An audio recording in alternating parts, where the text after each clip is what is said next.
এবার দর্শকদের জন্য রয়েছে দারুণ সুখবর। বাংলা নাটকের জনপ্রিয় অভিনেতা মুশফিক আর ফারহান এবং ভারতীয় অভিনেত্রী ইদিকা পালের সাথে নতুন সিনেমা আসতে চলেছে। এই সিনেমাটি হতে যাচ্ছে দুই বাংলার শিল্পীদের একটি চমৎকার সমন্বয়। সিনেমার নাম এখনও গোপন রাখা হয়েছে, তবে জানা গেছে এটি রোমান্টিক ড্রামা ঘরানার। গল্পে থাকবে প্রেম, আবেগ এবং জীবনের গভীর কিছু টানাপোড়েন। সিনেমাটি পরিচালনা করছেন বাংলাদেশের একজন খ্যাতিমান নির্মাতা, যার পরিচালনায় একাধিক সিনেমা রয়েছে। মুশফিক আর ফারহান বলেন, আমরা এমন একটি গল্প নিয়ে কাজ করছি যা দর্শকদের মনে ছাপ ফেলবে।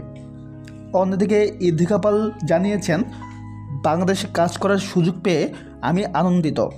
গল্পটি অসাধারণ আর ফারহান একজন দুর্দান্ত কো-স্টার। সিনেমার শুটিং ইতিমধ্যে শুরু হতে যাচ্ছে এবং এর বেশিরভাগ অংশ বাংলাদেশ ও ভারতের বিভিন্ন লোকেশনে শ্যুট করা হবে। তো এখন হয়তো আপনাদের মনে প্রশ্ন জেগেছে, এই জুটি পর্দায় কেমন ম্যাজিক দেখাতে পারে। সেটি জানতে অপেক্ষা করতে হবে সিনেমার মুক্তি পর্যন্ত। তো ভিউয়ার্স, ফারহান ইদিকার সিনেমা কে কে দেখতে চান কমেন্টে জানাতে ভুলবেন না। দেখা হচ্ছে পরে কোনো ভিডিওতে। সবাই ভালো থাকবেন। ধন্যবাদ।